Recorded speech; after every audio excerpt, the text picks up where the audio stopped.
Haveria necessidade de Jesus morrer para perdoar pecados?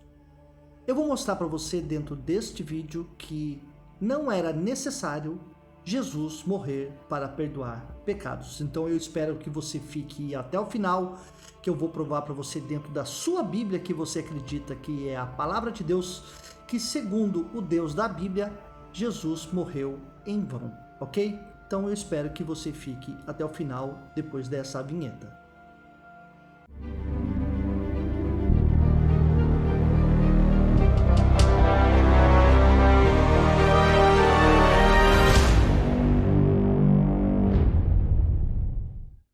A base do cristianismo é pregar que Jesus morreu na cruz, como diz nesta imagem, para perdoar os pecados, ok? Só que eu vou mostrar para você dentro do contexto da Bíblia, no Antigo Testamento, uma teologia totalmente contrária ao do Novo Testamento, que não haveria necessidade de um homem morrer para perdoar pecados de outro homem.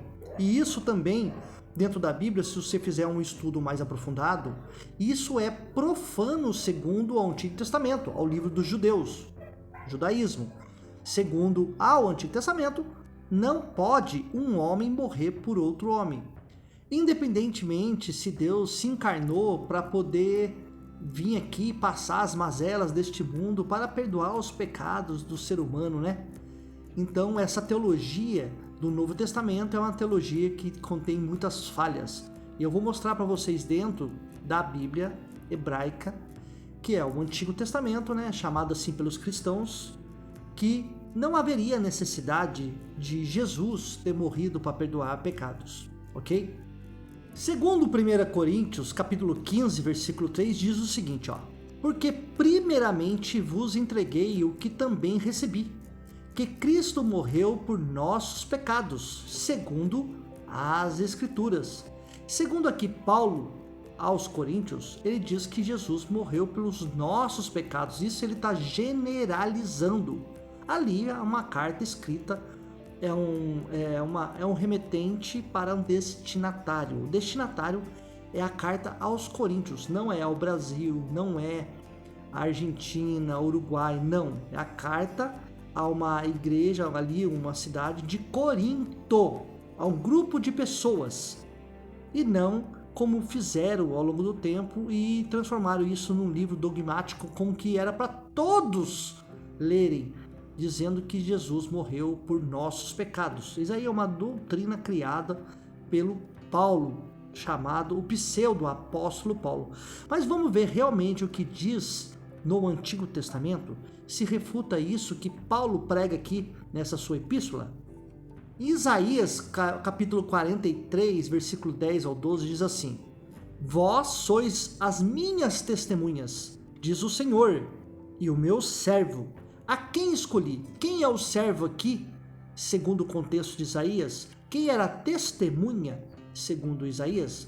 Israel.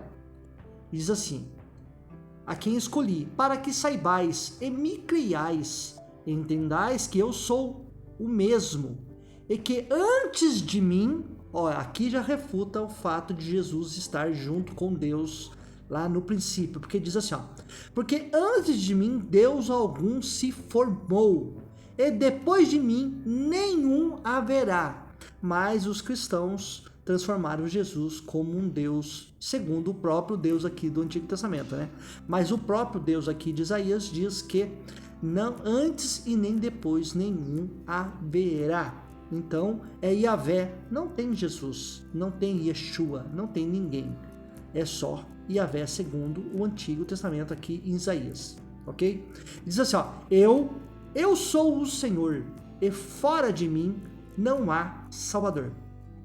Aqui, nesse contexto, tinha Jesus? É uma perguntinha que eu faço para os cristãos de plantão. Aqui em Isaías, nessa escrita aqui, aonde tem Jesus aqui?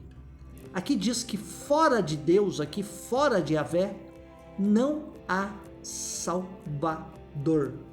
Não há.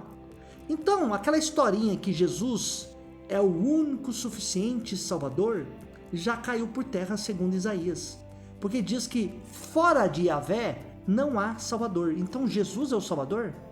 Não, mas Jesus não é Deus, segundo a literatura bíblica. Não é Deus. Quando ele fala assim, eu e o Pai somos um, ele entra em contradições com outros versículos do Novo Testamento dizendo que ele é filho de Deus. E que ele próprio, ele não sabe nada das coisas do futuro, mas somente o Pai. Então ele entra em contradições ao todo tempo no Novo Testamento. Ele diz assim, ó, eu anunciei e eu salvei. Não é Jesus, é Yahvé. Eu anunciei e eu salvei, e eu o fiz ouvir. O Deus estranho não ouve entre vós, pois vós sois as minhas testemunhas, diz o Senhor. Eu sou Deus. Aqui é Yahvé, não tem nada a ver com Jesus. E aí Isaías continua dizendo assim, esse povo que formei para mim, para que me desse louvor. Esse povo que formei para mim, para que me desse louvor.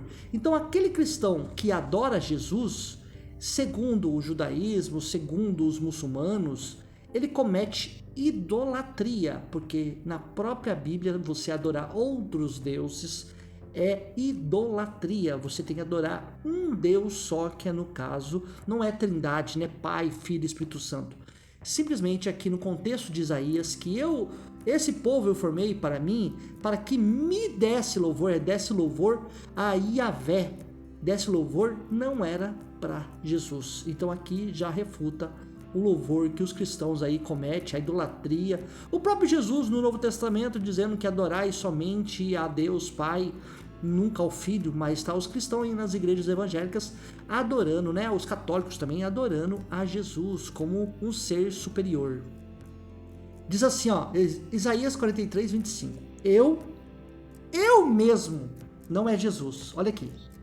Esse versículo aqui vai anular que Jesus morreu para perdoar pecados. Ele diz assim, eu mesmo sou o que apaga as tuas transgressões por amor de mim, e dos teus pecados me não lembro. Peraí, se aqui diz que ele apaga as transgressões, e transgressões são pecados, transgressões da lei, segundo João, é pecado. Você transgredir as leis de Deus é pecado, é você errar o alvo. Então, aqui, segundo este versículo de Isaías, o próprio Yahvé, ele apagava as transgressões, os pecados, e ele não se lembrava dos pecados de Israel. Então eu te pergunto, cristão, se no Antigo Testamento já havia apagava as transgressões, os pecados, Deus não se lembrava dos pecados mais de Israel, qual a necessidade do envio para alguém vir aqui morrer para os pecados dos outros? E ainda assim os crentes continuam falando que mesmo Jesus morrendo na cruz para poder perdoar pecados, os crentes ainda continuam pecadores. Tem lógica nisso?